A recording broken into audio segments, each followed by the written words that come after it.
Welcome to the 5G podcast. We're glad you're here. We hope you enjoy our conversation about God, guns, games, goals, and gastronomy. Now sit back, relax, and enjoy this week's episode. Xbox box. What will they come up with next? I hate how they're naming things now.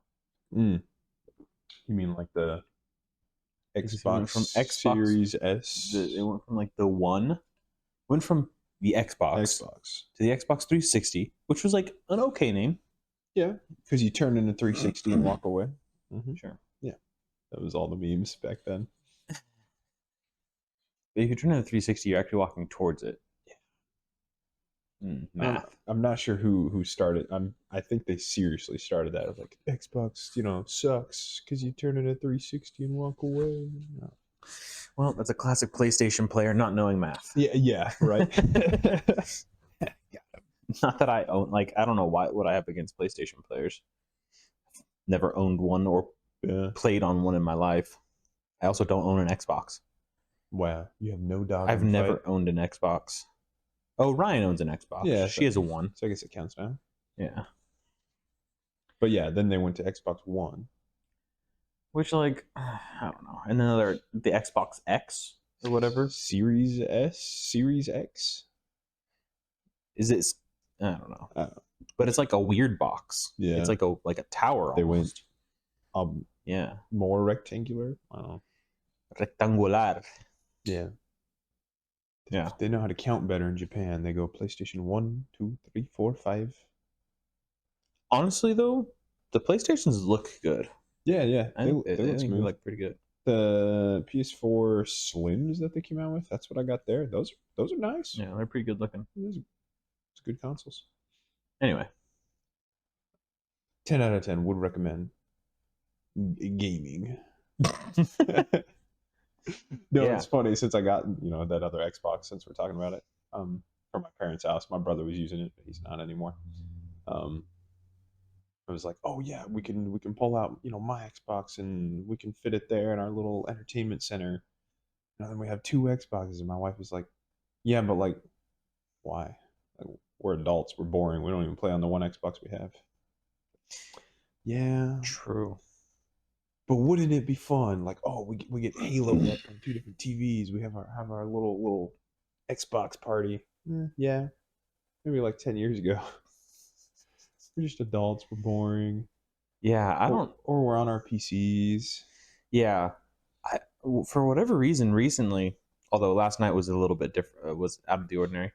Recently, though, I've been getting more enjoyment out of reading than I have playing games. Playing games, yeah. Which has been strange. Yeah. I don't know. And I've always enjoyed reading, so it's totally, not I'm mad about that. But I'm in a similar boat right now. It's kind of weird. I even thinking of topics. Not that we're always a current events podcast, but just trying to think of what did I do this week that would maybe be interesting to talk about. I played a 20-year-old video game, World of Warcraft. I'm still playing that. I'm watching a 20-year-old TV show, and I'm just crafting. It's there were several days this week I didn't play video games. I was just I like to just put in some Warhammer dudes together. Or I was doing that goofy kit bash I showed you. That thing is an abomination to society. Yes. Yeah, so I'm just on my little workbench doing things, and I'll have a TV show in the background. I'm like, oh, all right. I'm rewatching Doctor Who, which again, it's actually a 60-year-old show, but I'm rewatching the 20-year-old version. It's yeah, nothing really new there. If I hop on to play a video game, maybe I have a TV show on one side and World of Warcraft on the other. I'm not doing anything big. Yeah, I've just been looking at my list of games, and none of them are wow, I really want to hop on that. I was looking at trying to do not a just round by round first person shooter, but doing something that's a longer term game. Yeah. Right. And I'm right now I'm achievement hunting on Sniper Ghost Warrior Ultimate Warrior Contracts 2. It's becoming something of a meme on our podcast. It kind of is. I mean, it was before we even started the podcast. Sniper Ghost Warrior Contracts 2 Is the actual name. for anyone? I've been achievement hunting on that, but like, there's no new missions. Yeah. And so I'm like sitting there just like, all right, I know there's a guy there. I know there's a guy there. I know there's a guy there. I know there's okay. Well, I have to shoot this one first and then this one. And it just gets kind of like procedural. And then I can find like I have to shoot these guys in this order in like, and it takes this amount of time because they move in a very specific pattern or whatever. Anyway, this is not new content. So I was like thinking like, oh, I'll hop back into like Minecraft, and I was like, nah, I don't want to do Minecraft without my friends. Like that's like kind of boring, you know? It's like, oh yeah, like creating a solo world, but then once you get like all the stuffs, you're like, this isn't. I've killed the Ender Dragon. I've defeated. All right, well, I'm done. I beat the game. I thought about doing like a Valheim world. Okay, yeah, but solo. Kind of the same thing. It's like those games for me are always better had multiplayer. There's one free game on the Epic Games Store this week, which by the time this episode airs it'll be too late, but the Guardians of the Galaxy video game, which came out like a year or two ago. I didn't even know that there was a Guardians of the Galaxy video game. You remember they had a Marvel Avengers game? It's from the same maker, similar style, so it's kind of like a third person beat 'em up, even though Guardians of the Galaxy I think is a shoot 'em up action game, but it's it's got like an 8-hour long campaign, give or take. It's not bad. Yeah, and you get to shoot aliens and stuff. Seems alright. It's got some minor RPG elements of just like pretty fun. Yeah, putting different gear or weapons on Star-Lord. Yeah, and I haven't been able to commit to like my first person shooter realistic shooters. Oh yeah. Like Squad or Rising Storm Vietnam. Like those ones are like I really enjoy those ones, but it just takes so much like energy to play those because you're like trying to communicate with people and like it's not a very good like de-stressor. No. Yeah. Whereas like CS for me, at least most of the time, is pretty like not stressful. If I'm just in like a casual match, I'm just like I'm just chilling. And if I start getting absolutely wrecked, I'll just start griefing basically, and I'll just go around with a dual Berettas with either dual Berettas or a PP Bison or like the Nova shotgun, and just that was my meme loadout, was always the Nova shotgun and dual Berettas. Mine is the Nova shotgun and a Zeus. That's even more memey. Yeah, you got a friggin' taser. It's hilarious. That's pretty good. It's hilarious. And they're like, "What are you doing? Buy a real gun." Yeah, well, yeah, but So like last night, however, I was absolutely on fire. You were wired in Dust 2 for whatever reason. I was owning kids. All right. I was like, I think my average damage per round was like 2.3. It's pretty good. And so 1 is a kill. Yeah, right. 100. 100. Yeah, 100 is a kill. And so I was averaging 2.3 kills per round. And now they obviously like if you like hit 7 people with 1 bullet each, that's still damage that adds up. And so in 1 round you could have no kills but 3 assists, and you might have 2.1 damage per 2.1 kills per round. Yeah, or 8 ADR, right? But that's kind of like the number that I look at. That's like your KDA doesn't really matter. Yeah, how much damage? It's your damage per round that really. Yeah, that makes sense. That, in my opinion, is like, are you doing well? Like, if you're supporting your team, are you doing what you need to do to help win the match, right? So anyway, and if it's above 1, that's neat. So you were just smoking them. Dialed in last night. Last night I was playing some good old Dungeons and Dragons. I was doing a one shot actually. I don't think I told you about this. No. With my nieces and nephew. It was their first time playing Dungeons and Dragons. You were DMing. Yeah.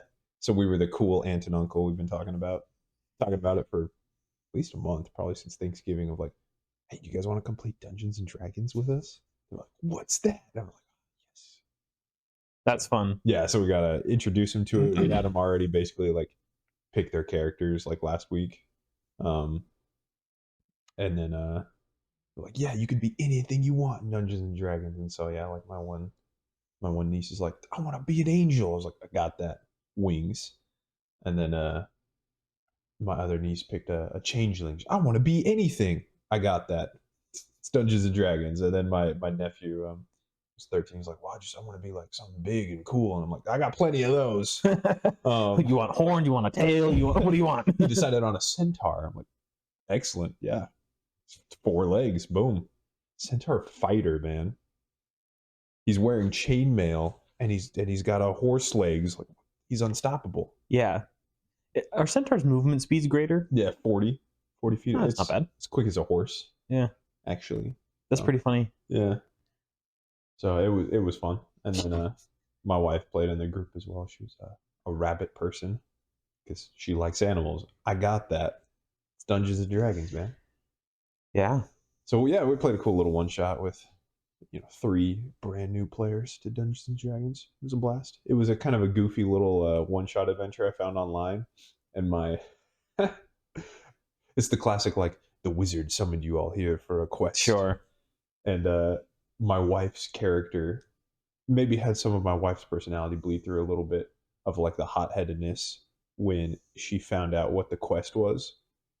The old wizard there, he's like, oh yes, when I was a boy, I tasted the most delicious apple pies. And she's like, what is this adventure? What have you done, Trevor? Which I thought was hilarious. He wanted them to go get an apple pie recipe. That's hilarious. Yeah, I thought it was so funny. I was like, this is a perfect adventure for like kind of kids. How old are your nieces and nephews? The oldest one is like, I say kids. The oldest one is 18, I think.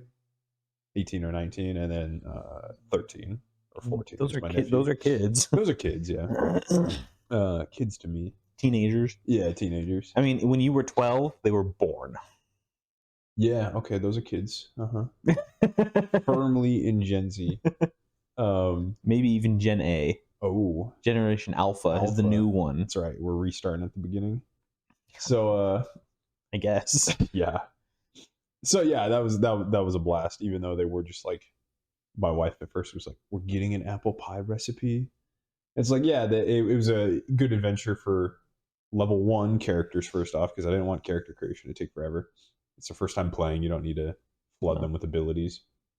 And then also it was a goblin bakery that they were like fun attacking, but you didn't have to attack. You could have talked your way through the goblins and stuff like that. But you're attacking, right? Like, but, I mean, it's goblins.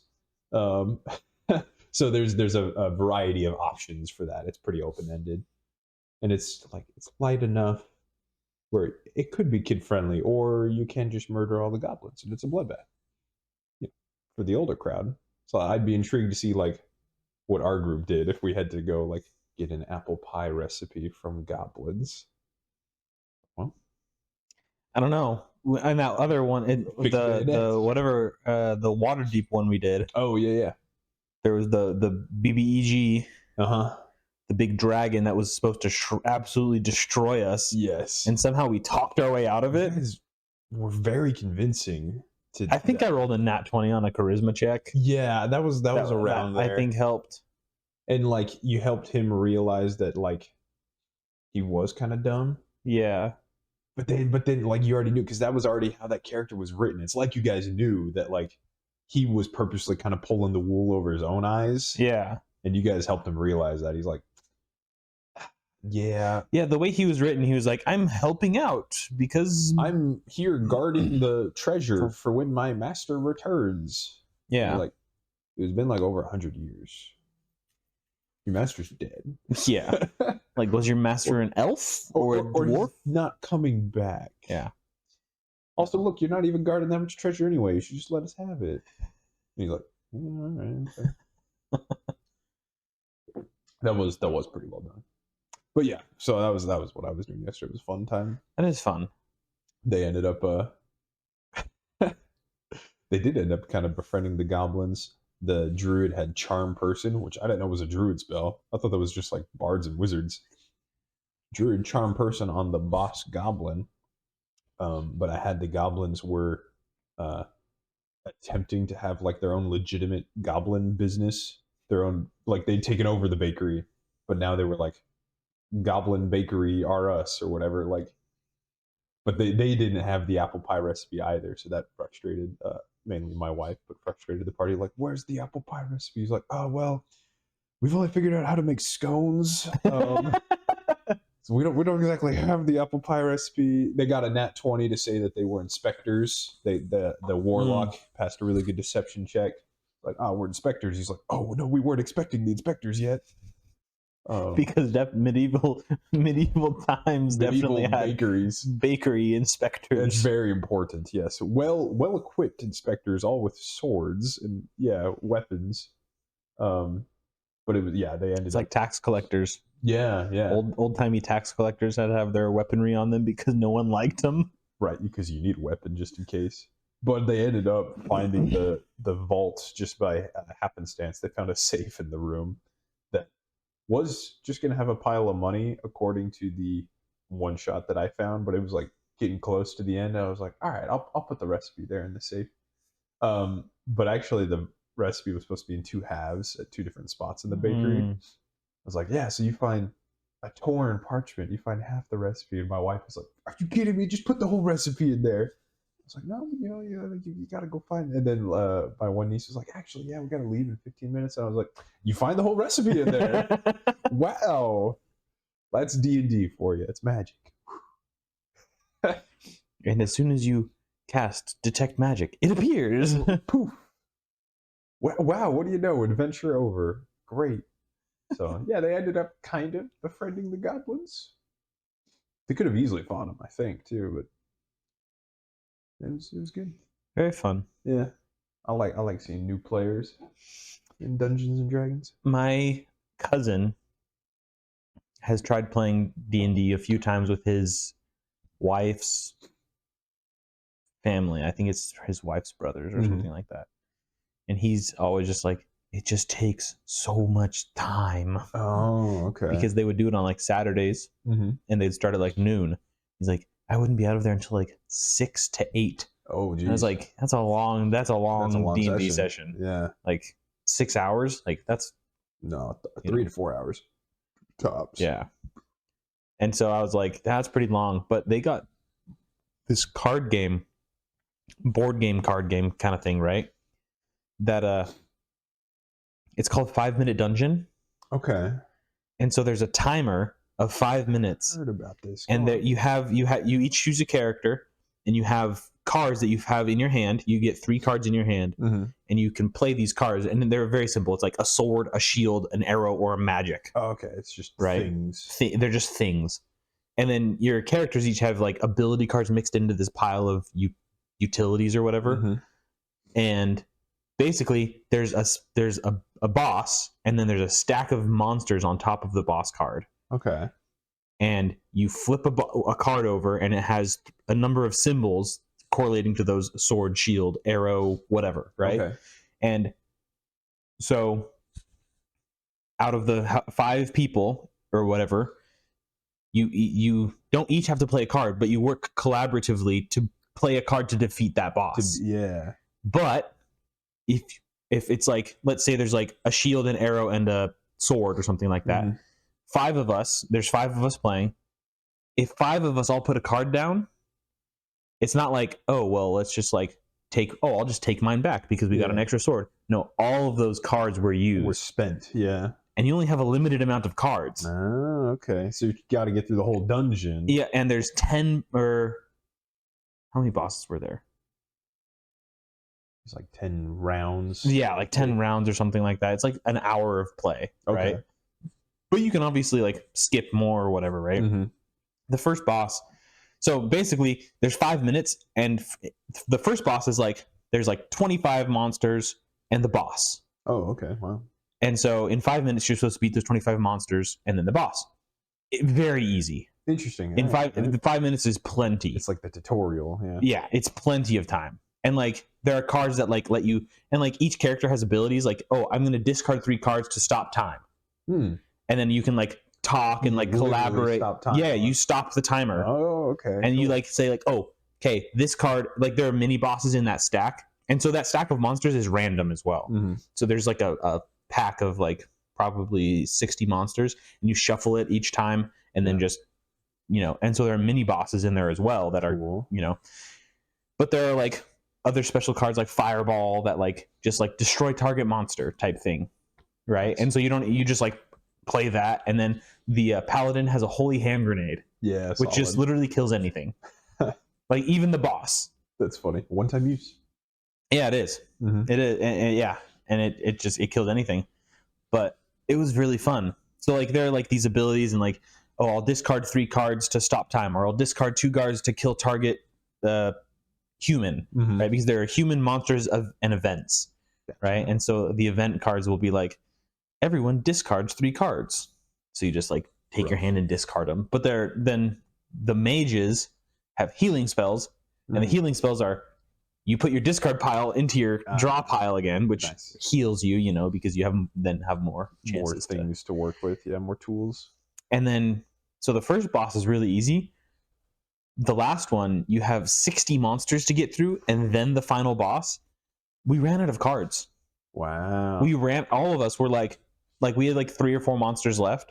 Mm-hmm. We were all out of cards, so we lost. We didn't beat the dungeon. So you didn't even run out of time. You just like, you had no. Still, we're on time. We were mostly fine all the time because I was playing the Valkyrie, and I could discard. No, I was playing the Valkyrie, which is like the Paladin. Yeah. I could discard 2 cards to have everyone draw 3 cards. Oh, nice. So you can only draw up to 3 cards, right? Mm-hmm. That's like you replenish. Hand. But if you have 3 cards in hand, which you always should, right? Mm-hmm. And someone has a card that says all players draw 3 cards, you now go up to 6 cards. Oh, gotcha. Okay. But you don't draw until you go back down to 2. Yeah. So it's kind of cool to like be able to like get. So that was my ability, and then my cousin had the thing where it was discard 2 card to pause time, just whenever we wanted. So anyway, man, that sounds like a fun game. It was really fun and really easy to learn. Yeah, I'm sure. Like very easy to explain. Very like, and it takes 2 seconds of setup. Well, and it seems like, oh, can you show me how to play it? Like, well, that's literally we just play the game. Like that's it's simple enough, and then it also already has like a tutorial built in, basically. Yeah. Like the first boss set, super easy. So you can just be like, we'll just start playing the game from here. Like, instead of like, I don't know, poker or whatever. Like, oh, we gotta, maybe not poker's a good example, but we'll deal a sample hand and then we'll reset. Yeah. All right, and now we're actually playing for real. It's like, no, anybody can just jump in and start playing. Well, and like the easiest way to teach someone is just to grab one of the random monster cards and be like, see those symbols? We need to play those cards. Fight it. And then we all like, okay, that's how you win. Okay. Excellent. And then you start round 1. Yeah. It's like, that's it. So 5-minute dungeon. It's a good game. I would totally get into the role playing as well. I could see if somebody's more experienced in like a D&D sense, you're like, yes, I shall save us, or whatever, get into the character. You start going really quick, and you're like really trying to think and like, because people, there's like, archery cards, the sword cards, the shield cards, the magic cards, the running cards. That's the one I forgot. But each class has like more or less of those in their deck. Yeah. But everyone has one of those in their deck. Sure. And so like, I might have a sword, and the fighter or whatever will also have a sword, and we'll both play the sword. Yeah. It's like, oh crap. And if that card didn't need 2 swords, we're kind of screwed. Adventurers, I require a shield. Well, and then there are cards that have double symbols on them, and they count as both of those. Oh, okay. That makes the math even more complicated. Math, but as far as like coordinating. Yeah, because like if there's a card that needs 1 shield, but no one has a shield except for me, and it's a double shield, you're like, or it's a sword and a shield, it's like, crap. Fine. So it can be valuable, but it can also be a waste. Yeah. Anyway. Cool. 5-minute dungeon. 5-minute dungeon. I'll have to take a look for that. It was a good one. It had a little party game. Free downloadable app that is the timer. Oh, yeah. And it is like, you are now entering the dungeon. Oh, nice. The narrator. There's a narrator, and you can choose the different narration type. Oh, fun. Between you can choose the accent or like the type of narration that it's going to be. It's going to be like fearful or like Scottish, or it was great. Cool. Anyway, there's that. That's sweet. Yeah. Dungeons and Dragons. Great game. Great, solid game. Like, that was kind of my introduction to the nerddom. The nerd. You can do anything you want. with it. Like that's how we introduced it to my young like nieces and nephews. Of just like, yeah, you can do anything you want. And it took them a little bit of playing to realize like, oh yeah. The one especially, the warlock, she was just like in the role play, she was just like joking a little bit. Like she'd say something that was a lie, and I was like, okay, go ahead and give me a deception check. She's like, wait, no, but I did. I was like, no, you can lie. Go ahead and just make a roll. Like, see if he believes you. And it took a couple times of her lying to be like, oh, I can lie in this game. It clicked. That's the point of the game, is to lie. Yeah, right. It's like you can do whatever you want. You can be anyone you want. So it was finally clicking for them. Of like, this is pretty fun. I was just thinking of, and this maybe is a segue. Mm-hmm. We'll see if it works. Most D&D campaigns, you lie quite a bit.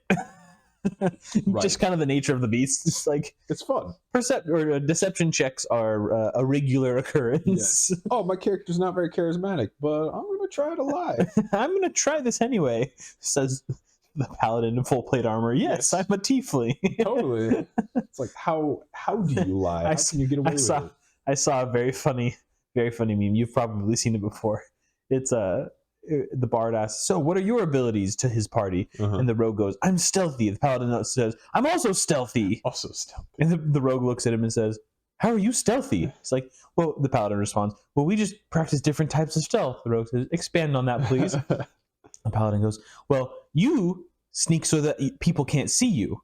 And I sneak because there aren't people left to see me. That's nice. Very stealthy. If there's no one to raise the alarm, there's no alarm, i.e. stealth. No witnesses. But I was just thinking it'd be interesting to like make a character, and this is obviously possible, that has like restraints on having to tell the technical truth all the time. All the time, yeah. Similar to, here's a segue, ready? The Aes Sedai in Wheel of Time. Ah, yes. There you go. But it would be very funny to like, talk with your DM or whatever, and like create this backstory, and just like maybe not necessarily tell the other players until they like try to like figure it out or something like that. Yeah, to role play with a restriction. When you get to like the level of role playing that maybe we're at, and I'm not saying we're even the best, but it's like it is fun to like make a character and you stick to that thing, that flaw, even if that's what it is. Like my monk. I'm pretty good at being a drunken monk. Yes. You like, and that is, you are committed. And I'm sure it's pretty annoying sometimes for you guys to have this drunken monk. There's no benefit to this. Like, yeah. But I'm drunk. Commit to the But character. like, it'd be very funny to have like a character. It's probably like a cleric or something like that to like fit the story. Yeah. Like, or a paladin even. Yeah, paladin, or that's his oath that he, or a druid maybe, or something like that. Yeah. Cannot lie. I don't know. But some sort of character like that, where it's like you have to tell the truth, or technically the truth, at all times. Yeah, they used to do back in old editions of D&D, monks could take vows that were like gameplay wise, they gave you benefits, but they were like very strict like role playing requirements. For instance, like classic monk vows, there was like the vow of poverty, where you could only own like 4 items in your inventory. Oof. Yeah, and then it gave you some benefits. I forget the benefits, but that included like your robes that you wore. Oof. Like, oh, I would definitely be a naked monk. Yeah, right. Yeah, you don't need it anyway. So, then there was like the vow of silence, where like your character couldn't talk. Oh gosh. Yeah, you're like, that would be a little hard to roleplay. I hope those benefits were like extreme. I think they were supposed to be balanced based on like the difficulty of the vow. Because if you can't talk during your D&D session, like you better have like +10 to your AC or something like that. Yeah. Combat. Yeah. Like you better be Snake Eyes or something. Where you can just not communicate with your party and still be okay. Yeah. In combat. Yeah. Yeah. So interesting.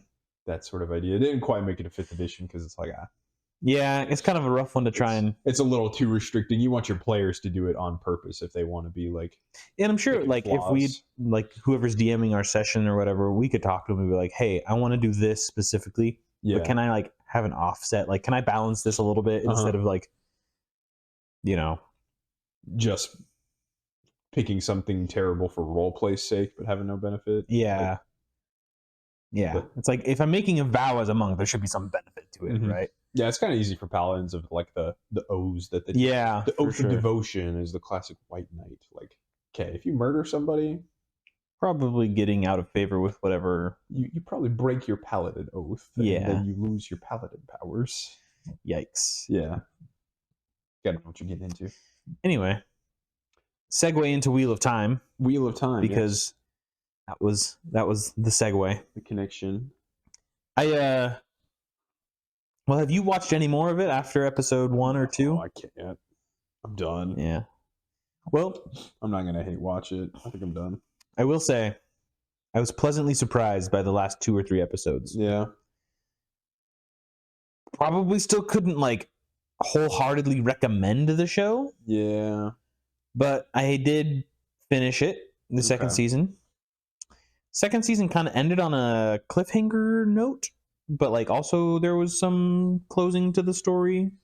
I mean, the story is a long story, right? So like Yeah, yeah. they're gonna have to they have to leave off on part of it, right?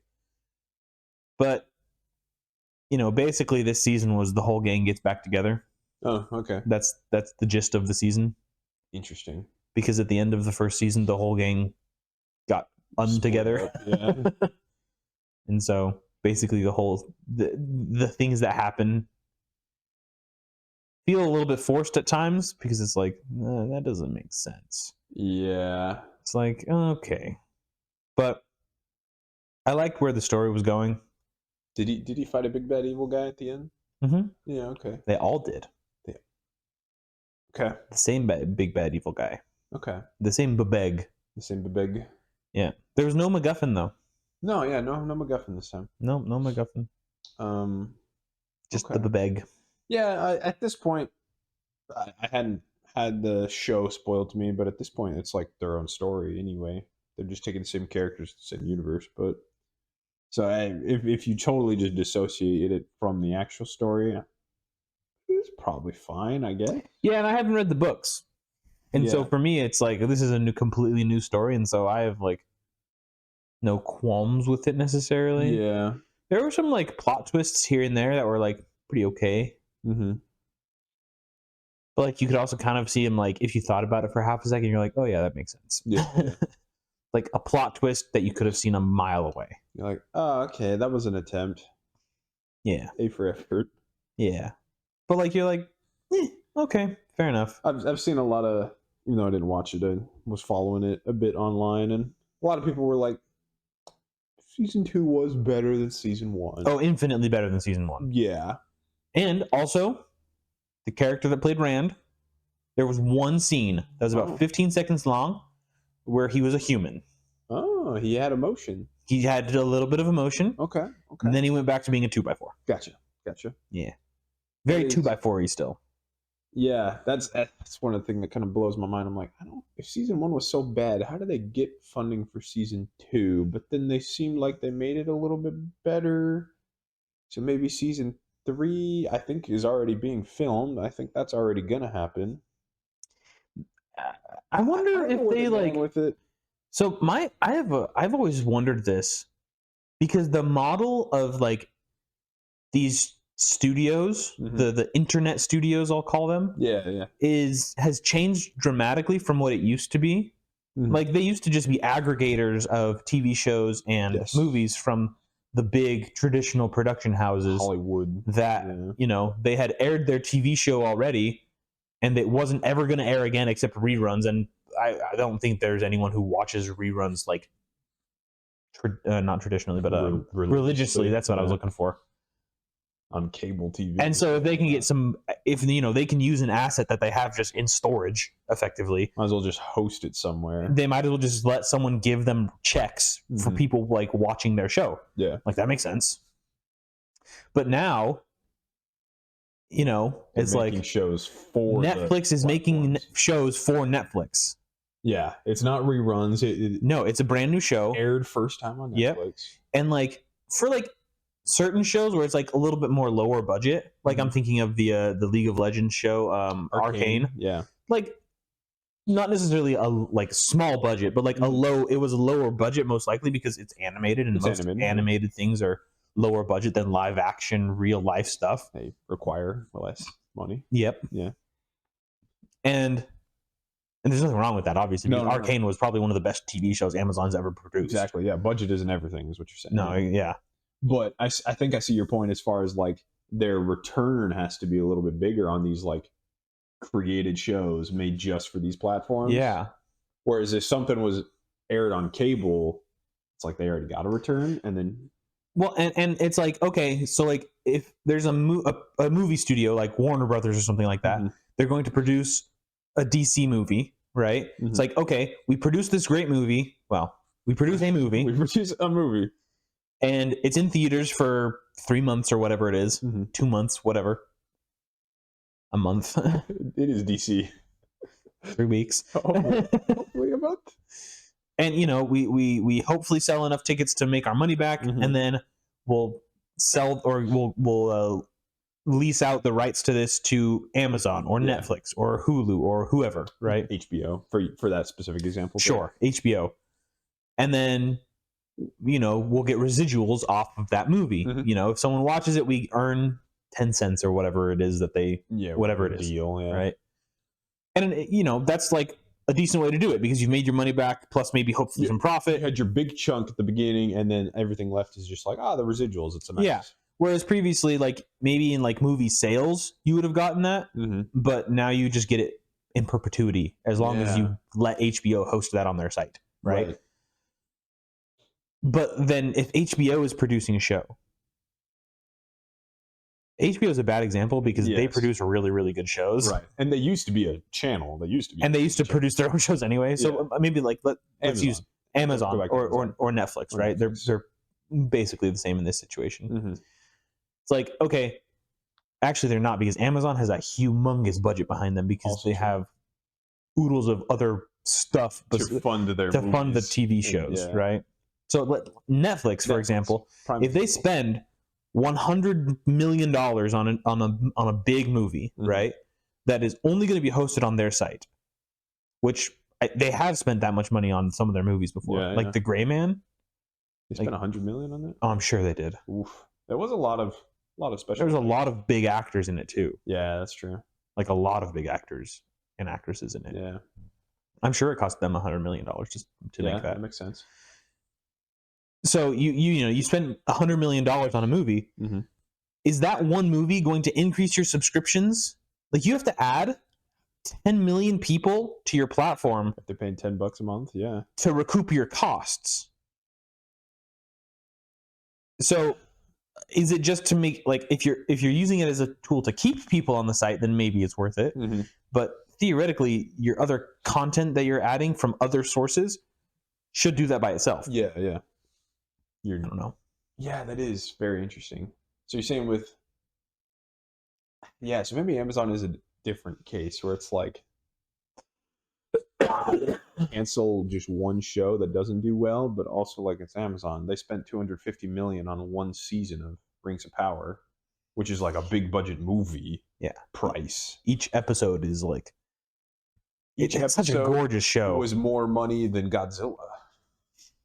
Such a gorgeous show. Yeah. So it's like, okay, I can see they spent the money on this, but it's like, I don't think they're going to make $250 million back from one season. But then also, how do you do the math on that as far as like retention of customers versus new customers? And especially on Amazon, it's difficult because are people buying your Amazon Prime subscription because of the shows that you're producing? Or are they doing it because of the benefits that come from Amazon Prime? Right? Shopping. Yep. Now, I think with their new system where they're going to have the double tier thing, I think they're going to be able to track that more easily. A little bit better. But I think, and also there are movies, like Amazon and Netflix are both getting into the theater game as well. They are, yeah. There are movies that like Netflix and Amazon produce that go to the big screen, you know? So maybe there's that. I don't know. Anyway, my synopsis of Wheel of Time. I almost called it Wheel of Power because we were talking about Rings of Power. Anyway, Wheel of Time. if you're gonna watch season 1, you might as well watch season 2. Dang. But I hate watched through season 1. I also hate watched season 1. Yeah, okay. And I hate watched the first 3 episodes of this. That's as far as I got. But your synopsis. Episode 4 through 8 were decent. Okay.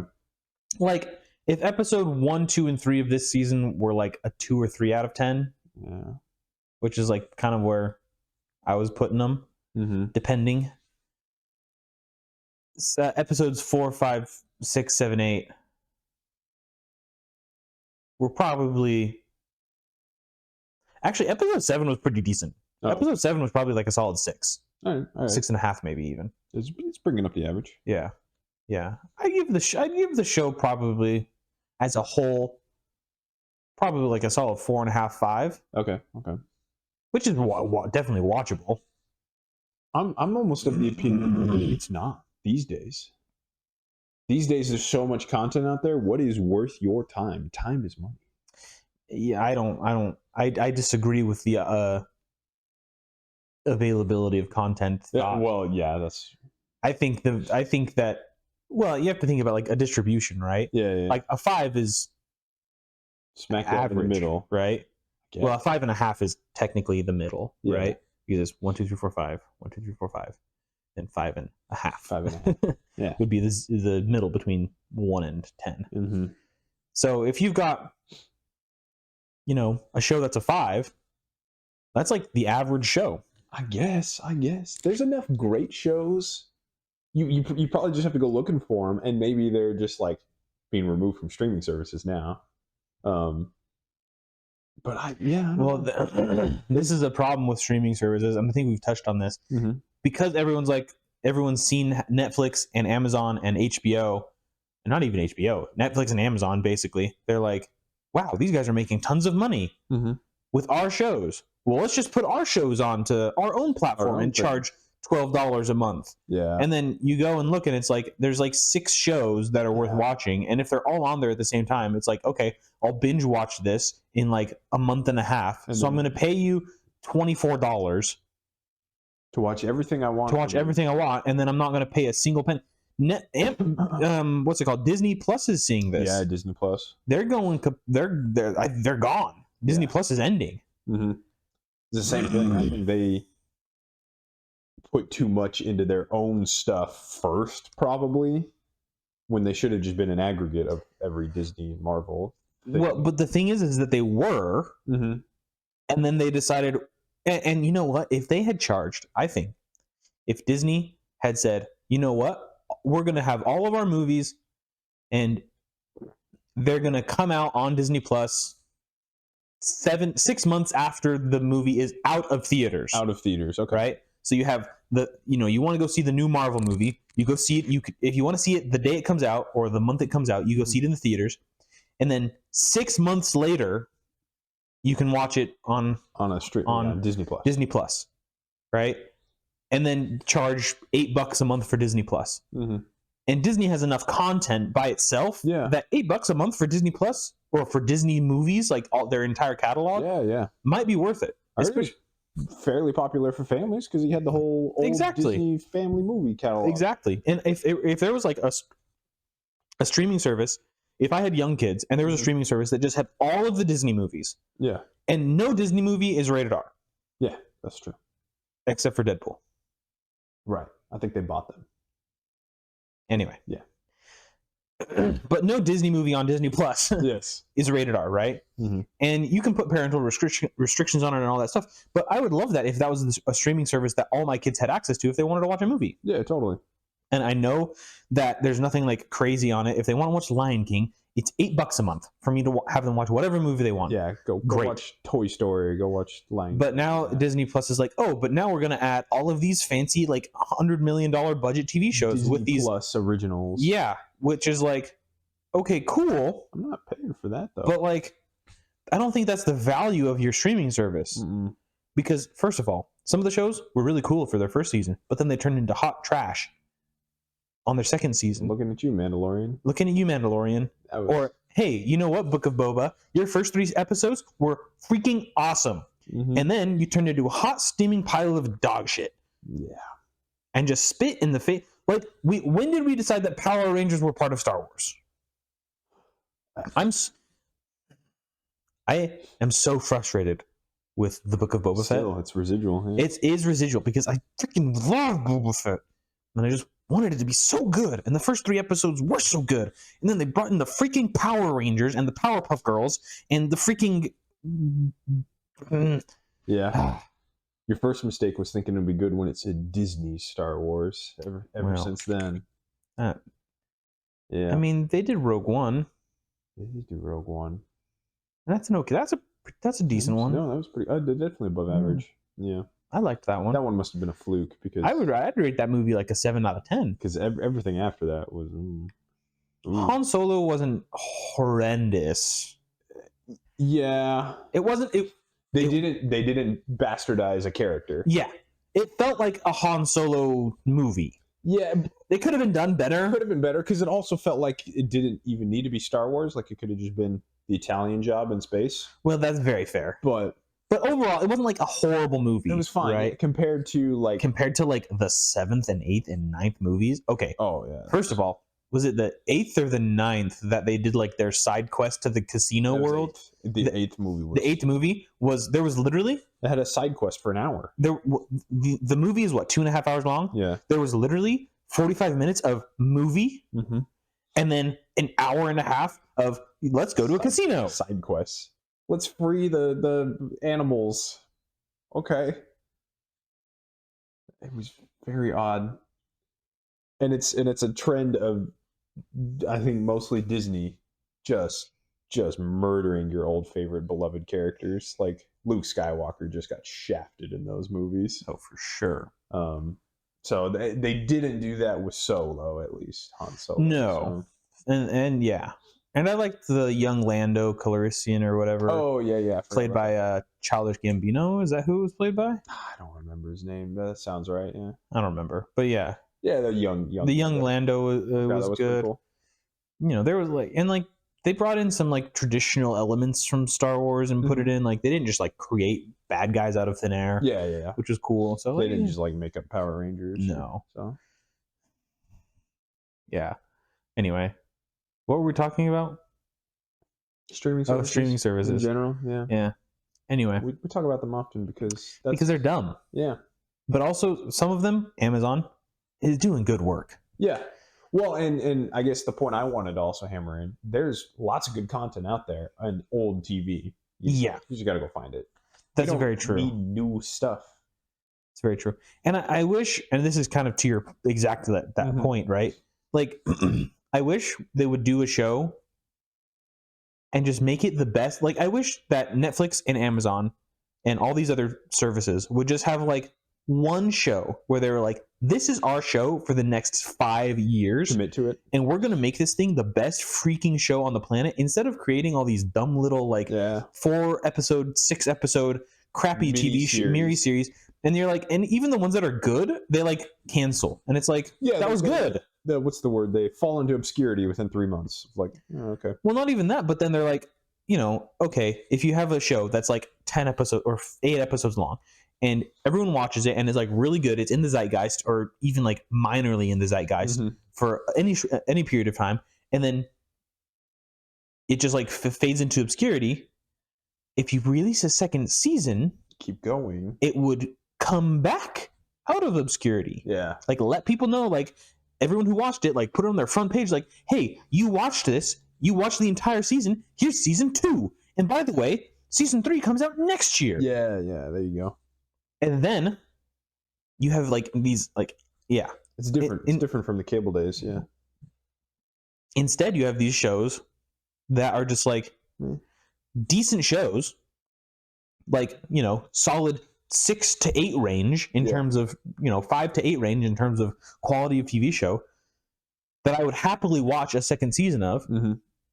And they just get canceled. They get canceled because not enough people watch them. It's like, because you have 75 different TV shows coming out every single day. Yeah, right. It's like, let's stick with like, if you want multiple, let's do like 3. A good one. Let's do 3. You have fantasy, sci-fi, and real. Exactly. Exactly. Your 3 series, you cover all your And then bases. take all the money that you were putting into all the other stupid shows and put it all into those and make them better. And don't do a multiverse crossover. No. As soon as that happened with the Green Arrow and the Flash and stuff like that, I was like, nah, I'm done with that. The cinematic universe. No, they don't need a crossover. You are allowed to have separate storylines all the time. Yeah, they can be separate. They can't. You don't need a cross. Anyway, yeah. Amazon's doing this, by the way, where they're just focusing on one thing at a time. One thing. Speaking of at least decent new shows coming out, you mentioned Arcane for animation. That Netflix produced. Extremely well written show, very well done, and looks good too for animation. Like it's pretty top tier, I'd say. Blue Eye Samurai is a new anime show, written by somebody else, produced by Netflix, that just recently came out. Total surprise, came out of nowhere. It's been a pretty good show so far. I've seen just 2 episodes of it. Had to recommend it to you because it's a cool story. It's about samurais, but it's a good example of like another strong female protagonist done well. Similar to Arcane, which is kind of interesting, but it's both of the main characters in Arcane were females that were really well. I didn't even realize that because they were so well written that it wasn't a thing. It wasn't important to be like, I am the strong female. Wow, it's almost like if you write good characters, they stand out by themselves without needing to rely on what they got in their freaking pants. Exactly. And it's so this character I think is very well written because she is a strong female character. Because she's a really good swordsman. She even calls herself a swordsman. She's a really strong swordsman. Because that's the word for someone who's good with a sword. Yes, exactly. And so she lets that speak to her skill. She beats several guys. The first episode is insane because she just has a wooden sword and she's beating up like a dozen guys at one time in a dojo. That's supposed to be like the best trained samurais in the land or whatever. She's just beating them up with a stick. She's like, yeah, you guys don't deserve my real sword. That's hilarious. Yeah, it was solid. It's a pretty violent show because by episode 2, when she is pulling out her real sword, she does like slice a guy in half and there's like blood and guts. It's cool. And there is some nudity, which is kind of weird. There's cartoon nudity. Does it count? It's probably still not for kids. Oh yeah, that's fair. Yeah. But it's like feudal Japan, so it's like whores aplenty. And that's fair. In that time, every like girl in that time just gets sold off as a whore, basically. Like it was feudal Japan. Yeah. But yeah, it was a great show. It's got some good action and a good story, and I've been enjoying it. Animation looks nice. The Blue Eye Samurai. Blue Eye Samurai. Because she is white. She's half white. Oh, yeah. And gotcha. and that's in feudal Japan. That was like a no-no. Yeah, that was taboo. They didn't even allow foreigners in the country. So the fact that she's like a bastard child, like everybody can see it in her eyes. Is her mom mom white? Her mom got raped by a white guy who was like, when the country was open, it was one of the couple merchants that came in, and then the country closed and they kicked them all out. So gotcha. She's actually on a revenge mission to go kill the to go find her dad. Yeah, interesting. Kill him. Fair enough. Yeah, it's a pretty good motivation. Yeah, I think we could all get behind killing rapists. Yeah, right. Oh. I think that if you were the child, this is Steven's hot take for the episode. Steven's hot take. You were the child of rape. If you were the product of rape, I think it should just be legal to go kill your father or your mother, whoever did the raping. That's all right. Yeah. That's Steven's hot take for the episode. Like, would society be worse off for it? Probably not. Would society be better for it? Probably. As far as signing that into law, though, might be the hottest take of that, of like lawmakers dictating, yes, and it shall be decreed that but like the rapee may kill the rapist in any form they desire. I think it should be like a loophole, not like a loophole, but like a thing where it's like an asterisk. Oh yeah, you think they write like all the legalese bullcrap, but then actually it's like, yeah, go ahead, like you can kill him. Yeah, exactly. It's like there shall be no murder and no blah blah blah blah blah blah blah blah blah, and then it says like asterisk But like also, raping is punishable by murder and won't be tried in a court. but also, hey judge, if this is the child of rape and they killed the rapist, just like That just seems like a good completion of events. exactly. Yeah. The story arc gets completed. Story. Really good character development. Like, And they all lived happily. Well, most of them lived happily ever after. Yeah. One of them died. yeah. Everyone who deserved the happily ever after. Wow. Steven's hot take for the episode. But that was good. I don't think it's a bad hot take. No. That was funny without being insensitive. And Well, someone's going to be insensitized by it. maybe, but I don't. I don't care. I'll say it anyway. That would be like somebody being in support of pedophiles, Stephen. And surely nobody. You want to segue into that? We could like segue and then just do like a Tokyo drift and like skirt around it. Pull the e-brake and Just approach it and then immediately leave. Jeffrey Epstein.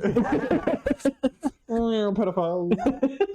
They're all over. We should do a little drive-by shooting. Not opposed to it. I saw this. This is a tangentially related. I saw a very, very funny TikTok of a guy. He was reacting to a Reddit post, and the Reddit post was, if you could be a vampire with all of the vampiric powers available to you, but you had to eat one person per week, in order to keep the powers, right? Okay. Would you like choose that? Would you like accept that? And this guy was like, heck yes. The freaking sex offender list is online. Yeah, right. Like, and I know that they're not allowed to have any weapons. Not that they could defeat a vampire, but like it's easy pickings. And he goes like, I would easily do one a week. Heck, I might do 3 a week. Not even for anything extra. No, I'm doing this for free. Like, I gotta get through the list. Yeah, that's. I'm not even gonna try to like cover our butts and be like, we're joking about killing people. I mean, those aren't people. We wouldn't personally go kill people, but pedophiles don't count as people. Yeah, I think pedophiles are targets. You kind of forfeit your rights. Oh, for sure. When you take away the rights from somebody else, so. Oh, it doesn't even like. Yeah. Just, I think if you're a murderer, I am more like tolerant of murderers. Than I am of rapists. Right. Murderers are more tolerant of murderers than rapists. Looking at the prison situations, yeah. Like, especially pedophilic rapists. Yeah. Oh, geez. Yeah. No, that's. Like, if you're a pedophile, you don't last a day in prison. And you shouldn't. And you shouldn't, probably. You shouldn't. That's. If you're diddling your neighbor's daughter or son or whatever, get them out. Like you've just. You forfeit your rights when you take away somebody else's rights. I think you should be strung up in the middle of the town square and beaten with broomsticks until everyone's done beating you with broomsticks. Yeah. And that might not be for quite a while. And if, oops, one of the broomsticks broke and now it's sharp. Oops. I slipped. Oh no, guards look the other way, or police officers in this case. Oh no. Yeah, the police officer would probably be part of that. Yeah, exactly. Yeah. Anyway. Yeah. So, Epstein List, they're all around you. So. Yeah. Yeah. We'll touch on it briefly. I think just so there's a surprising amount of.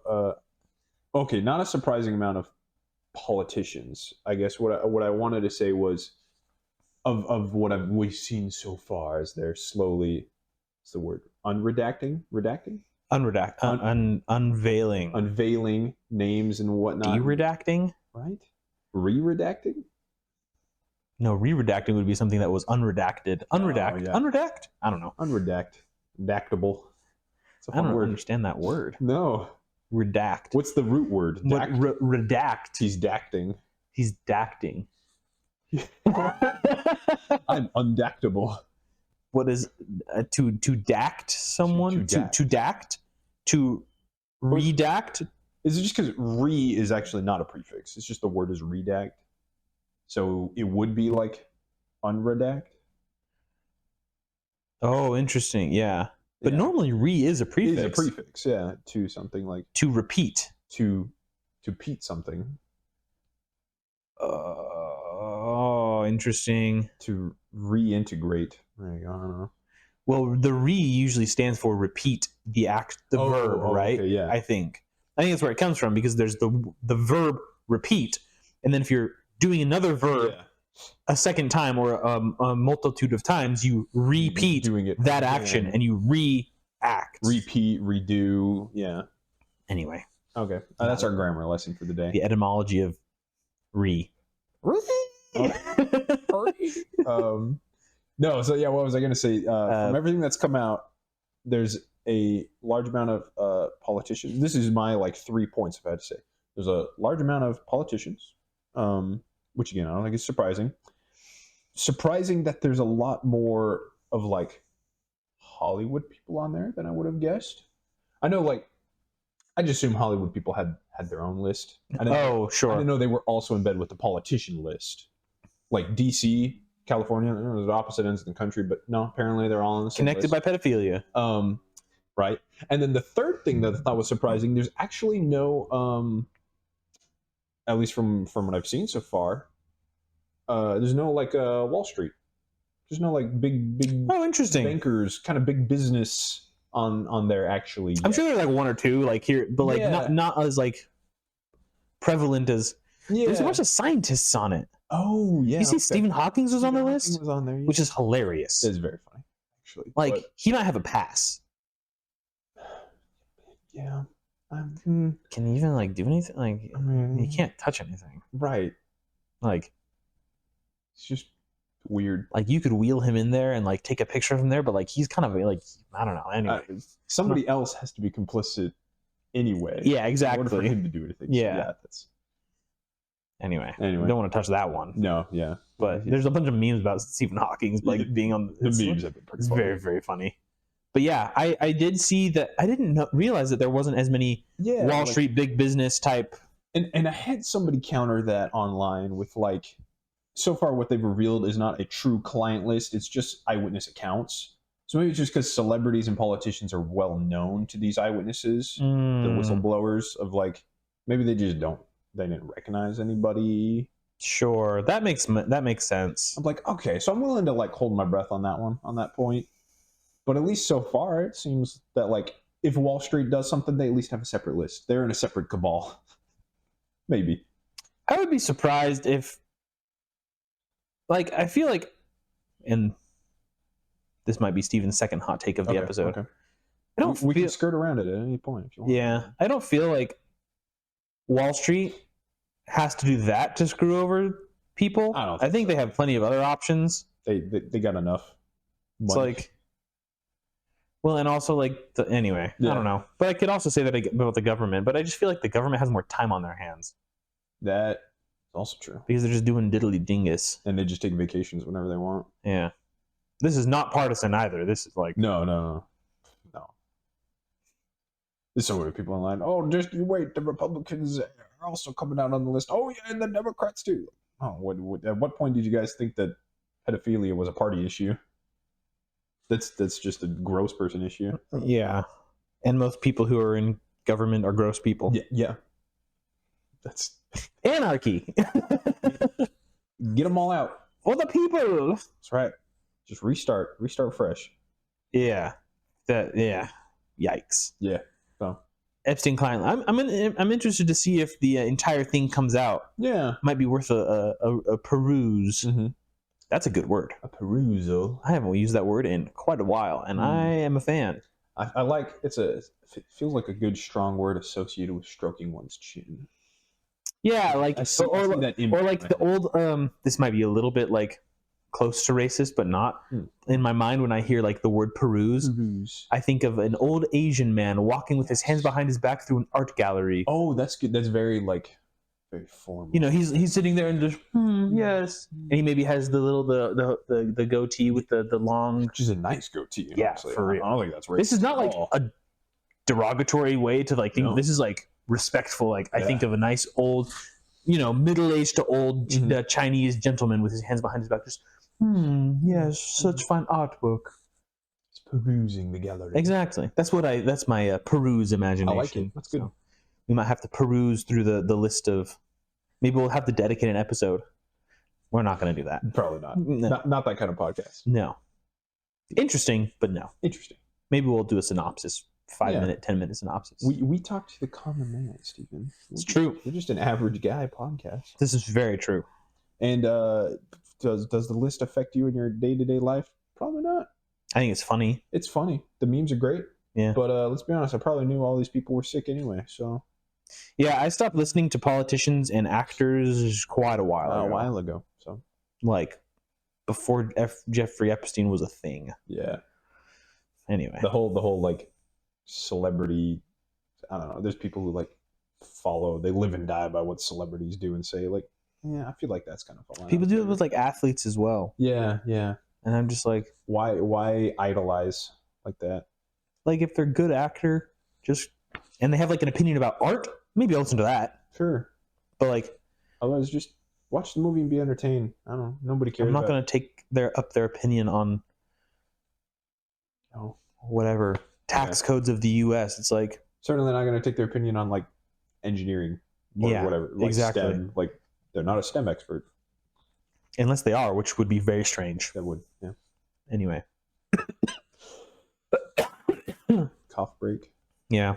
I think. What else we got here? We can talk about some books. We got some books on our list. Oh yeah, we do. We do. You want to go first, or you want me sure, to? Yeah, I don't know what more I can say. I'm reading this little book called 1984. Still pretty. I don't know if you've ever heard of it. It's a really old book, so it's probably not even that good. Old equals bad. 1984. That was like baby boomers. Well, it wasn't even written in 1984. It was written like 30 years prior, wasn't it? Like the 50s or 60s. Yeah. He was predicting the future. He's only off by 40 years. Other than that, it's pretty spot on. Great book that I have never actually read all the way through, like start to finish. So yeah, I just picked it back up again this week, trying to finish it. And as I already joked the other night, I'm at the point of the story when the author writes a whole other book within his own book that he has his main character read chapters out of this book, and it just like blows my mind. I'm not gonna lie. I definitely did some skimming when that came up. I was like, well, I find it really interesting because the book within the book explains their alternate history. Yeah, that's true. Which is cool to me because I kind of like that sort of alternate history theme. Yeah. Like we've talked about the Fallout video games before. It's like their alternate history is that they never invented the microprocessor. Yeah. This alternate history is super unique. It was like after World War II, everyone just built nuclear bombs, but then they all collectively agreed we're never going to use these again or like test them even. And then I forget some of the middle steps, but basically they all ended up in like 3 alliances. Yeah. The Eurasia, East Asia, and Oceania. Yeah. It's like, that is very bizarre. And they all, the cabal, the collectives at the top all agreed that like a constant state of war is good. Yeah. Even if they're not actually at war, they just tell everyone that they're at war because it keeps your production lines going. And it keeps your people not happy, but it keeps them content and controllable.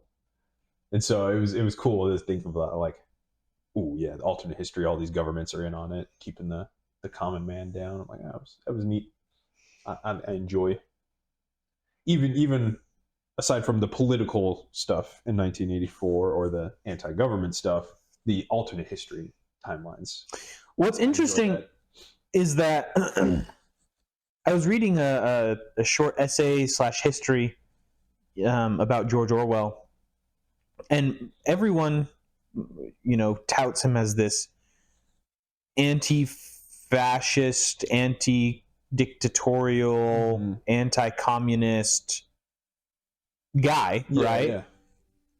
It's kind of it's true that he was anti-authoritarian, but he was kind of a lefty.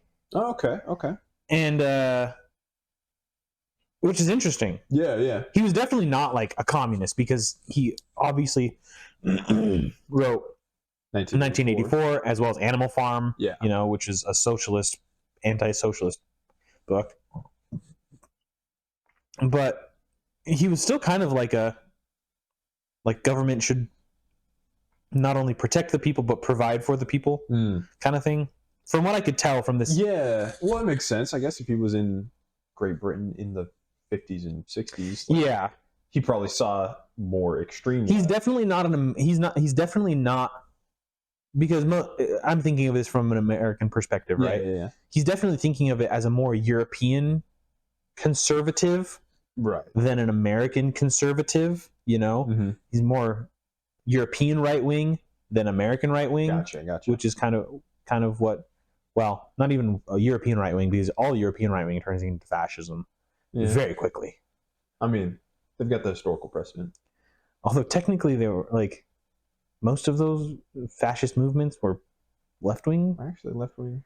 So I've heard people debate that. I think it's dumb. I don't think there's any debate there. But I think they're taught wrong in history class.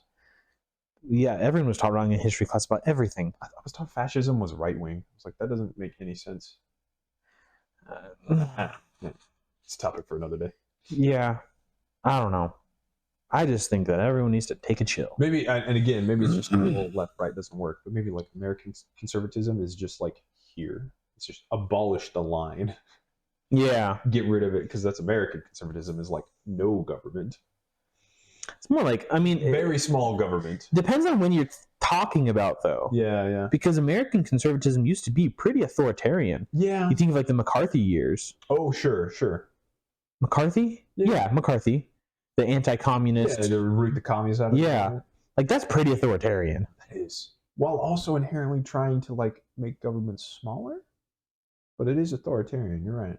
So it's kind of, it's very weird to like, conservatives are the bastions of liberty and freedom. It's like, well, depends on what your definition of those are. If I lived 100 years ago, I'd be a progressive. I'd be all aboard the Teddy Roosevelt train. Oh, for sure. Calling myself a progressive today would be weird. And like JFK, I'd probably vote for the guy. Probably 90% of what he thought was like, yeah, that sounds okay to me. Yeah, sure. So I'm looking at, not to get political. We're not a political podcast. But like, when I look at all of the major presidential candidates right now, in 2024, beginning of 2024, I'm like looking at, okay, so Republicans have Trump, okay, Democrats have Biden, okay, there's like another Republican candidate, Vivek Ramaswamy or whatever. So, that's interesting. He's not going to win, but okay. Right. And there's RFK, who's kind of like in the middle. He's in the middle, and I'm like, he says some stuff I don't agree with, but so does Trump. Yeah. So does Biden. Right. And he says a lot of stuff that I agree with. And Trump kind of says stuff I agree with. Biden has done a few things I agree with. But like, none of it's like stuff I love. Yeah. But then like, that's RFK is like, kind of like, yeah, we kind of just need to fix the country. And it's not like partisan because he's an independent now. Well, it's a pretty good sign when he's been kicked out of both parties. Yeah, for real. Well, he was just the first state that accepted him as an official candidate for the presidency was Utah. Oh, okay. And they just accepted him like this last week or something like that as an official candidate. He's going to be on their ballot. Nice. He's got time to make the states. Yeah. In all of the battleground states, he's within single-digit percentages of the other two candidates. Cool. Yeah. Certainly deserves a spot. Yeah, so I don't know. Everyone's like saying like, "Oh, he's taking voters away from Trump. Oh, he's taking voters away from Biden." It's like, that's the point. Yeah. The point is to have a candidate that everyone likes, and so if Trump voters like him, if like 50% of Trump voters liked a candidate and 50% of Biden voters liked a candidate, that's 100%. Everybody likes him. But like, no, but you're never going to capture 100% of the population. No, never. Yeah, but well, I mean, except for like Reagan. Sure, yeah. He almost did get like 100%. First term, right? I feel like second term is a little different, but yeah, I don't remember which one. But yeah, that's the idea. You want somebody to lead your country that everybody wants, but then or at least a good chunk of the people want. Yeah. And again, you also want semi-fair representation. That's why we don't do popular vote. we can get into the weeds on that. We have an electoral college, because if it was straight popular vote, it would be whatever California and New York want. Yeah, tempered by Texas. Yeah, a little bit. I think we should do the electoral college as a ranked choice vote. Oh, okay, yeah. Like some states do, is what you're saying, where they split the votes. Mm-hmm. Yeah. I think our system is pretty good. It's pretty cool. I think inherently it works with the two-party system, but you bring up a good point of like, this seems like a decent third party. I don't want to say a third party, but it's like a decent third option, and it's totally allowed within bounds. I agree with George Washington's sentiment of the two-party system will destroy America. Yeah. And it has. It's gotten to that point where it's so polarized. And I mean, it was not as quick as maybe he thought it was going to be, which is just a testament to how well our government is set up in general. Definitely, yeah. As we mentioned before, does the president affect you in your day-to-day life? No. Not really. But they, if the two-party system, though, if there's one party that has a monopoly on power and they want to like whip everyone into ranks and say like, we are voting for this or whatever it is, that can affect your day-to-day life. It does. That's why it's like, oh, okay. What else did you vote for? It's sort of the amalgamation of like your representatives, your senator, your local folks. Yeah. Like, it's not just the president. No. Freaks out about the president, but the president does control the executive branch, and the executive branch is a very, very bloated branch right now. It is, yes. And they can sign these executive orders that are effectively law. They're not technically law, but they are effectively law. Instruction to these agencies, that can affect everyone's day-to-day life dramatically in certain situations. So we'll see. It's an election year. It is. Maybe we'll do short little snippets of what we think of certain things. Different candidates or policies. Well, we also could not, because to be frank, other than like that brief little thing right there that we just did, I could give a rat's butt. Same. I am about it. Definitely the same of like, wow, it's an election year. I don't really care. I'll vote. Yeah, I'll vote. I'm not going to watch the debates. I don't care anymore. I don't need to watch another debate series between a Trump bully who decides to try and call people stupid nicknames and a senile 82-year-old old man. I will watch the memes, though. Oh, for sure. Some good memes this year. Oh, for sure. For sure. Yeah. That's more important to me. If they let RFK debate, I might watch them. Okay. This might be obvious, but I'm kind of a fan of RFK. All right. I don't know if I'm going to vote for him. I don't know who I'm going to vote for. Don't know. Yeah. Just a year, basically. Yeah. I'm not rushing it, and I'll probably just wait until election day to be like, check a box. Yeah. But the memes, though. I'm very excited. Yeah. I'm very excited. Also, I like how much younger RFK is than the other two. That's a good point. He's 60? I think he's 60, maybe 65 or something like that. Yeah. But like the guy's on, but I don't think this is a problem, but he's on TRT. Oh, yeah. And so he's got like his looking abs. Good. Yeah. Like the guy looks great. Like, and he can like, I saw a video of him doing a backflip off of a raft while he was whitewater rafting. It's pretty cool. And I was like, I want that guy to represent me. Yeah. I don't even care about his politics. Like, that guy looks sick. He's doing backflips. Like, Trump golfs, but I don't give a rip about golf. Yeah. And also, like, golf is one of the most, like, and that's just like the highest level of, like, you're like Tiger Woods. Golf is like the most, it's a walk. Yeah. You're taking a walk and swinging a stick. Exercise. No. But can you imagine he's like at a diplomatic meeting with Putin and he just like stands up on the table and backflips, walks out of the room like, see ya, Putin. Dude, if I would love to see that. Please get it on camera. That'd be so funny. Like, we're done with these negotiations. Just backflip walks off in a full suit and tie dress shoes. And Putin is just, I'm so intimidated by the U.S. Just like in a UN meeting. Yes. RFK just gets up and does like a standing backflip. Cases rest or whatever. I rest my case. I'm out of here. America. Backflip. It's Power play. I don't think that Trump nor Biden could No. successfully do that. Mm-hmm. I don't think either of them would get anywhere close to being able to do that. I'll say it anyway. I'll make a joke. We should have a physical test to be a president. I think that'd be good. Like walking upstairs. I'm glad you said this. We walked up the stairs. Ah, good. Yes. Check the box. Check. Can he navigate through? It would be funny. Think of it. You would require an amendment to the Constitution for that, for presidential requirement. I think we should have. This physical test. is Steven's third hot take. Oh, geez. Finish it off with a good one. Yeah, we'll finish it off with this one. I think the requirements for president should increase because right now you just have to be 35 and a natural-born citizen. Yeah. That makes sense. That's it. Yeah. Fine. Keep those ones. I think they should add a couple more. One, I like the physical test, and it's not even like, can you do a backflip? It's Not like, backflips, but can you get up off the ground? yeah, like probably not push-ups, pull-ups, but I don't know, some form of physical test. Like maybe like let's say like walking a mile. Yeah. Like, can you walk a mile? Can you go up two You flights get of to stairs? stand and give speeches some days all Yeah. day? Like, yeah. Like, or just like go do a day of manual labor or something like that. Yeah. Like, I don't know. And also, there should be an age limit. Oh, yeah. I also agree with Like, that. there should be a minimum age requirement and a maximum age requirement. Mm-hmm. And I think that maximum age requirement should be probably like 70.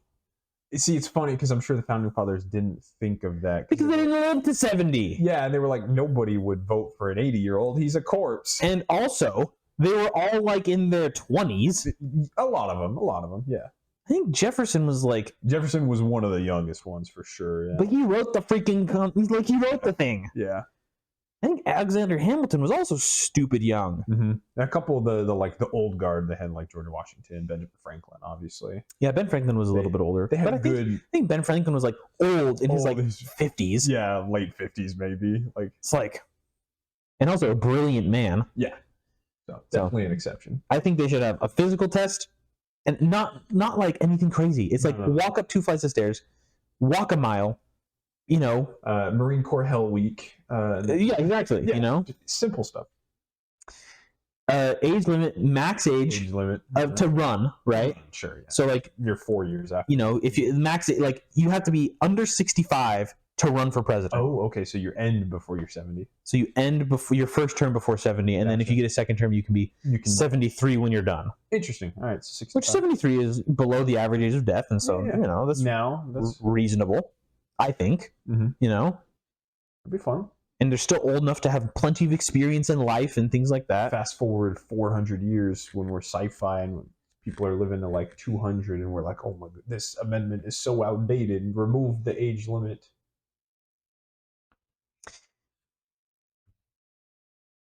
Yeah. They can change it then. Then they can remove it then. In 200 years, the U.S. is not going to exist. That's the point of a living constitution. Exactly. So. Exactly. But anyway, those are the two that I think. And then what's another one? Our government should. Oh, I think they should get paid more. Oh yeah, the 400,000. Yeah. Like, I think that one would also require an amendment. Pretty sure. Yeah. does it? I don't think that's enumerated in the Constitution. I don't remember. Because that's a stupid amount of money in 1770, 1792, 87. 87. Yeah, pretty sure. I get fuzzy on the Constitution date. No, I got 1776 down. That's a good one. I always forget that there's a gap. Mm-hmm. So we had these little siesta. little Articles of Confederation segue. Yeah. Anyway, yeah. So I think they should probably get paid a little bit more. I think they should. I hesitate with that though, because then you know that they would raise all the representatives and the senators' salaries. They do that all anyway, though. Oh, okay. They don't have to. They do that all the time. Yeah, okay. It's ridiculous. It's Do ridiculous. they get paid more than the president? No. Yeah, okay. No, a senator is like. I thought it was like 300 something. No, I think a first-year senator, I think you get like an upgrade after like a certain amount of years. Oh, okay. I think. Weird. That's another thing that I think we should change. I think that senators and representatives should make. Well, yeah, I've gone away from term limits. Okay. And have gone more towards max age, like age caps. Sure, yeah. Right. Just because I think there are like you can do good as a career politician. Yeah. And I don't think like Sometimes. only having 2 terms or 3 terms or 4 terms is like necessarily a good way to solve it. Mm-hmm. I think that setting an age cap at like the retirement age, Yeah. 65 is like the best way to do it. Because we don't need like Nancy Pelosi or Mitch McConnell, No. who are 97,000 years old. Just retire. Just leave. Just like you've made, first of all, that you've made hundreds of millions of dollars on a $200,000 salary. Yeah. Interesting. I know a lot of people who make $200,000 a year who not worth $100 million. No, not at all. Yeah, that's kind of weird. Anyway, I think politicians should make the average salary or average wage of the district that they represent. Oh, interesting. So then they're incentivized to help their district instead of just help themselves. I don't even think that's Steven's hot take. I think that is a solid take. Right? It's pretty lukewarm to me. Like it might even just be like room temperature. It's a pretty good idea. Yeah, might be something that everyone's like, oh yeah, like hey, like conservatives on the one side is like, yeah, it'll better the population. Mm-hmm. You know, the super ultra right's like, yeah, that makes sense. Yeah, okay, sure. The super lefties are like, yeah, that makes sense. Like I feel like that's like a pretty generally agreeable bipartisan. I feel like that could be a very easily passable amendment to the Constitution. It seems like that would uplift everybody. Yeah. Wow. Amazing. Wow. It's crazy how that would work. Yeah. And you know what it would also do? It would also be like, okay, instead of like choosing the quote unquote better solution, it would actually force them to choose the best solution for their districts. Yeah, I'm sure there's like specifics that need to work out. Somebody can come and debate us on this if we want, but I don't know what there is to debate on that. That seems pretty good. Like, yeah, the first little bit is going to suck for politicians. Yeah, but because you know why? Because the politicians have sucked for the people. Yeah. And so like some of these districts, their like median income, I'm sure, is like $7. Maybe not that low. Obviously, that was hyperbole. $7.25. It's federal minimum wage. But I mean, it's ridiculous. Yeah. Anyway, there's our not political podcast for the day that turned out pretty political. So, yeah. Halfway through. We were going to talk about books. We'll save it for next time. Well, I think that's probably what turned it into. Yeah. It's like, I'll just share a little bit from this vaguely political book. What? Stephen took the off-ramp there. Yeah. I've got a very good track record of derailing us pretty quickly. But that's the point. That is the point. Yeah. So, anyway, thank you for watching this episode of the 5G podcast. G stands for government. Apparently, the 5 governments. I thought there's only 3 branches of government, Trevor. Gotta invent 2 more now. Thank you for watching this week's episode of the 5G podcast. Make sure to like, comment, and subscribe to see more. And we'll see you next time. Thanks.